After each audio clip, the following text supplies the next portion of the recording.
ሁለቱም ስህተት ሰርቷል። ጉሊት የሚሰሩ ሰዎች እንደዚህ አይነት ነገር ሲሰሩ ቦታ ቢመርጡ፣ መኪና፣ ሰዎች እና የተለያዩ ነገሮች በሚተላለፉበት ቦታ ላይ ባይሰሩ ይመረጣል። እንደምታዩት እነዚህ ሰዎች እየሰሩ ያሉት መሀል አስፋልት ላይ ሰዎችም መኪናም በሚተላለፍበት መንገድ ላይ ነው። ይሄ ትክክል ነገር አይደለም። ከእነሱ ጀርባ ያሉትን አይታችሁ ከሆነ እነሱም ጉሊት ነው የሚሰሩት። እነሱ ከአስፋልቱ ፈቀቅ ብለው በስርዓቱ እየሸጡ ነው የሚገኙት። የእነሱ ሲበተን አታዩም።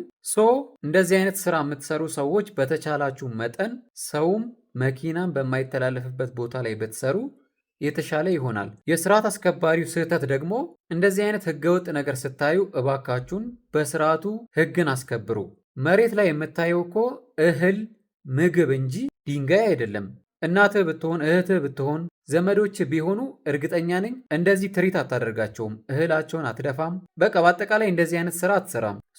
ህግ የሚከበረው በህጋዊ መንገድ እንጂ ስርዓት የሚከበረው በስርዓቱ እንጂ በስርዓት አልበኝነት ስርዓት አይከበርም። አይኖ ህገወጥ ነው፣ አይኖ ልክ አላደረጉም፣ ግን በስርዓቱ እባካችሁን ያላችሁበት ቦታ ህገወጥ ስለሆነ እቃችሁን ይዛችሁ የምትሸጡትን ነገር ይዛችሁ ከዚህ ቦታ ተነሱልን። አለቀ እኮ።